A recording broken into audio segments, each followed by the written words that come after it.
I'll start with you, Akash. I'll start with you. It's very difficult to actually have this argument in a civilized, calm way without all of us losing our tempers, but I'm hoping we can do that. Akash, go ahead. नहीं, इसमें अब मैं क्या बोल सकता हूँ? अब सब लोग झूठ अगर बोल रहे हैं तो इसमें फिर तो कोई डिस्कशन नहीं हो सकता है ना, क्योंकि मैं यहाँ जब खोल के देख रहा हूँ internet, News 18, no evidence of insulting any Hindu deity found, say Indore police 2 days after comic arrested. No video of comedian, India Today, no video or proof of comedian Munawwar Farooqi insulting Hindu deities. Jagaran English, Munawwar Farooqi arrest, no evidence. Indian Express, Quint, Outlook, Scroll. अब सब झूठ बोल रहे हैं तो भाई ठीक है, क्या कर सकते हैं अब भाई मानना पड़ेगा ना भैया, किसी को पिटना थोड़ा ही ना है, मान लिया। मैं तो जी एकलव्य सर से यही कहूंगा कि इनके पीछे जो पंखे का स्विच है ना, मुझे ऑन लग रहा है तो उनको देख के मुझे ठंड लग रही है। लेकिन दूसरी बात मैं ये बोलना चाहता हूँ कि सर अगर मुझे कोई फिल्म पसंद नहीं है या किसी की कोई नाटकबाजी पसंद नहीं है तो मैं उसको देखने नहीं जाऊंगा। आपको शुरू से ही वो पसंद नहीं था, फिर भी आप टिकट लेके देखने गए, चलो कोई आपकी वजह रही होगी, वजह यही रही होगी कि चलो इसको अब आज हम इससे सॉरी तो बुलवाएं। दूसरी बात सर, मैं आपसे सिर्फ एक सवाल पूछना चाहता हूँ, ये मैं बहुत दिन से सोच रहा था कि किसी से पूछूं, आज आप मेरी खुशकिस्मती आप सामने मिल गए। बस मैं ये पूछना चाहता हूँ कि देश बड़ा है या धार्मिक भावना? जी, इनकी बात के पहले जो रिस्पेक्टेड पैनलिस्ट थे हमारे, मैं उनका नाम शायद भूल रहा हूँ, उन्होंने तो कहा कि तमाम अखबारों में ये छपा है तो ये सब क्या गलत है। तो प्रिंट मीडिया में क्या छपता है, कैसे छपता है, आप लोग मुझसे ज्यादा बेहतर जानते हैं, और किस तरह से ट्विस्ट किया जाता है बातों को मुझसे बेहतर जानते हैं। दूसरी बात, आप थाना इंचार्ज से बात करिए, मैंने उनसे स्वयं बात की है कि क्या आपने इस तरह की बात न्यूज 18 इंडिया के रिपोर्टर को कही है। उन्होंने डिनाई किया है कि मैंने ऐसा नहीं कहा। उन्होंने ये कहा है कि 2 कॉमेडियन के खिलाफ जो एविडेंस मिले हैं और जो तीसरे है उसके खिलाफ परीक्षण जारी है। उन्होंने ये नहीं कहा कि हमें कुछ नहीं मिला, नंबर 1। दूसरा, आदरणीय भैया ने जो कहा है कि देश बड़ा या धार्मिक भावना, तो आप किसी के, सबको अपने अपने रिलीजियस प्रैक्टिस करने का अधिकार है, और ये संविधान की, मैं तो संवैधानिक बात कर रहा हूँ, किसी को मेरे रिलीजियस सेंटिमेंट्स हर्ट करने का अधिकार हो ही नहीं सकता। मैं तो संविधान की बात कर रहा हूँ, तो उसमें देश और धार्मिक कैसे आ गई भावना? और आप देश और धर्म को अलग अलग कैसे कर सकते हैं? भारत और हिंदुत्व को अलग कैसे कर सकते हैं? वो तो एक दूसरे के पर्याय हैं सर। वो तो संविधान ने ही कर दिया था सर, अभी तो आप संविधान वो तो पर्याय हैं एक दूसरे के। संविधान के ऊपर भगवान राम, लक्ष्मण और जानकी का चित्र है, ये भी आपको मैं बता दूं, अगर आप कॉन्स्टिट्यूशन की बात कर रहे हैं, बहुत अच्छी बात है, संविधान भी कम्युनल हो गया। अच्छा एकलव्य जी आप कॉन्स्टिट्यूशन की बात कर रहे हैं। देश और हिंदुत्व अलग नहीं हो सकता, देश में और भी धर्म है और संविधान उनको भी प्रोटेक्शन देता है, तो ये हमें शायद याद रखना जरूरी है। हमारा संविधान ये नहीं कहता कि भारत एक हिंदू राष्ट्र है, हमारा संविधान ये नहीं कहता, ना ही वो हिंदुत्व की बात करता है। तो आपने जब संविधान को ये एक बहुत अलग बड़ा टॉपिक है, इस पे आप कभी बुलाएंगे तो मैं उसमें जरूर खुशी शामिल होऊंगा। ये बहुत बड़ा, पर ये जो क्वेश्चन है, ये क्वेश्चन ही इररिलेवेंट है। क्वेश्चन मैंने तो रेज ही नहीं किया, आपने कॉन्स्टिट्यूशन की बात की। मैं उनको रिस्पॉन्ड कर रहा हूँ, मैं उन्हें रिस्पॉन्ड कर रहा हूँ। ठीक है, Sandeep Ghosh, I just want you to come in here and we'll just get some last comment from Eklavya also before we let him go and ask all of you to wrap up. Is there anything you'd like to ask him? What made him do this? Yeah. See, Eklavya ji, we can always agree to disagree on this. I have only 2 questions. 4 years ago, 4 साल पहले क्या कहा गया, उसका आज हम, why should I raise that question today, and who am I to raise? If I was in your position, I would have said, somebody has said 4 years ago, he's living somewhere, he has lived through 4 years. Why is it up to me to first of all raise that question after 4 years?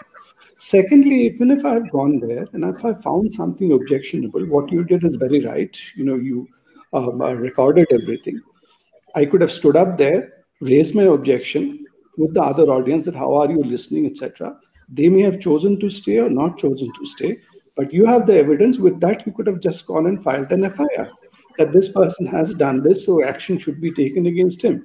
Why do we have to impose and make sure that instant justice is provided or things are stopped, etc. Isn't that taking the law into your hands or taking more authority? If the police did that, fine. Or police took an action later on, is fine. But are we not forcing the issue and thereby giving people a chance for so much of controversy and dragging itna jo bahas ho raha hai is bare mein, somebody may have wanted this much bahas, but it's also dragging into very negative controversy, isn't it? ठीक है संदीप, आप भी जोड़ दीजिए इसके साथ अगर आप कुछ बोलना चाहें। Sandeep अदवारियो। Sorry, you're on mute. I'll just unmute you. Go ahead. Yeah. Sandeep, you're on mute. It's fine Sandeep? Now? Yeah. पहले तो मैं आकाश और संजय को बोलूंगा कि आकाश और संजय थोड़ा सा आप लोग कम बोला करें, आप लोग ज्यादा बोल जाते हैं, भावनाओं में बह जाते हैं। लेकिन ठीक है, आप लोगों का नाम आकाश और संजय है तो चलेगा, कुछ और भी होता तो शायद प्रॉब्लम हो जाता। और अब मैं एकलव्य जी को ये बोलूंगा कि ये क्यों मतलब हम लोग इस बहस में पड़े हुए हैं कि ये होना चाहिए वो होना चाहिए, चीजें एकदम साफ कर देते हैं ना आप। मतलब आप थोड़ा सा अगर प्रेशर डालें तो हम लोग ऑर्डिनेंस भी लेके आ सकते हैं, थोड़ा सा ब्लास्फेमी लॉ भी हम ला सकते हैं, जैसा पाकिस्तान में हो रहा है हमारे यहाँ भी हो सकता है। हम लोग मतलब इतने लोगों के सेंटिमेंट्स क्यों हर्ट होने देते हैं? There are billions and billions of sentiments involved, right? तो उसके लिए हम कुछ कर सकते हैं, थोड़ा सा मतलब एक लॉ लेके आते हैं हम। हाँ, जैसा पाकिस्तान में ब्लास्फेमी लॉ है वैसा हम कुछ करें तो मेरे ख्याल से बेहतर होगा। एक छोटा सा सवाल मैं ऐड कर सकता हूँ, छोटा सा एक सवाल। प्लीज। हाँ, एक मेरा एक छोटा सा सवाल है। मैं समझता हूं रिलीजियस सेंटिमेंट्स बहुत ही डिबेटेबल इशू है, मैं मानता हूं ये बात को। मैं एक और सवाल छोटा सा ये पूछना चाहता हूं कि कल अगर कोई कॉमेडियन आए और होम मिनिस्टर या प्रधानमंत्री पर कोई जोक करे, आप क्या ऐसी ही लीगल कार्रवाई फिर से करेंगे? मैं कह रहा हूं आप भगवान छोड़ दीजिए, वो तो है ही कंट्रोवर्शियल, लेकिन अगर मैं आपसे बस जानना चाहता हूं पर्सनल रेफरेंस के लिए भी कि अगर कोई पॉलिटिकल जोक करे तो उसमें भी आप ऐसी ही कार्रवाई करेंगे या नहीं? जी नहीं, बिल्कुल नहीं। और हमने पॉलिटिकल सटायर के ऊपर आप एफआईआर पढ़ेंगे तो जानेंगे कि कहीं भी अमित शाह जी के नाम का जिक्र नहीं है। ये मीडिया के द्वारा हवा खड़ा किया हुआ है कि अमित शाह जी का नाम घसीटा। मैंने ये कहा है कि उनका नाम घसीटा गया, मैंने ये नहीं कहा कि हमने उनके नाम पर आपत्ति दर्ज कराई और उनके नाम से एफआईआर की है। और इसके पहले तो देश में प्रधानमंत्री को क्या क्या नहीं बोला गया, कौन किसने क्या कर दिया भाई। चलिए आप रिस्पॉन्ड करिए। सौदागर, नीच, पता नहीं क्या क्या शब्दों का उनके लिए प्रयोग किया गया। आप रिस्पॉन्ड करिए जो सवाल यहाँ उठाए गए हैं। यहाँ तो किसी ने ये वर्ड्स का यूज नहीं किया है।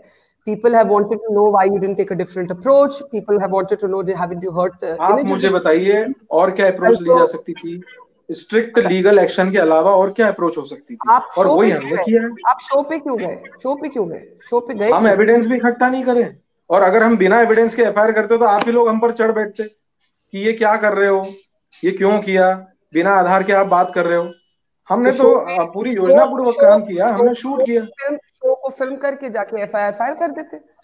शो आप स्टेज पे कैसे पहुंचे? जरा आप एक्सप्लेन कर सकते हैं कि आप स्टेज के ऊपर कैसे पहुंचे आप? देखिए, जो ऑडियंस बैठी थी उसमें भी एक संदेश देना बहुत जरूरी था कि बहुत से ऐसे लोग हैं जो समझते नहीं है, अपने ही देवी देवताओं का मजाक उड़ता है और वो उस पर रिस्पॉन्ड करते हैं, बेशर्मी से हंसते हैं।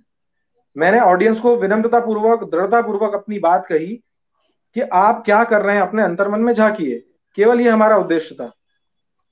और यहाँ जो कम्युनल, एक सेकंड, यहाँ जो कम्युनल एंगल देने, स्टेज पर चढ़ना गुनाह हो गया? मतलब अगर ये रियल शो होता, स्टेज पर चढ़ना गुनाह हो गया?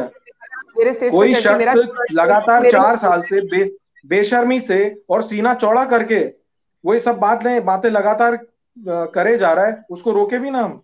अच्छा, अगर आपको कोई कहे कि यू आर सीकिंग योर, ये आपके 15 मिनट्स ऑफ फेम जिसको अंग्रेजी में कहते हैं, कि ये आप अपना नाम बनाने के लिए कर रहे हैं, अपना एक बीजेपी वालों को ऊपर टॉप लीडरशिप को खुश करने के लिए कर रहे हैं, मीडिया में अपने आप को नोटिस करने के लिए कर रहे हैं, तो आप क्या कहेंगे? बरखा जी, आपसे मेरा विनम्र निवेदन है कि एक बार मेरा बैकग्राउंड पूरा चेक करिए कि मैं सोशल लाइफ में कब से हूँ और मेरा काम करने का तरीका क्या है। अगर ये 15 मिनट फेम की आप बात कर रहे हैं तो ये हम बहुत पहले कर चुके होते। मेरे फादर पॉलिटिक्स में रहे, मेरी मदर पॉलिटिक्स में है, 4 बार इंदौर को नंबर 1 लाने में उनका बड़ी मेहनत रही है। 40 साल से मेरा परिवार पॉलिटिक्स में है। मुझे क्या फेम की आवश्यकता होगी?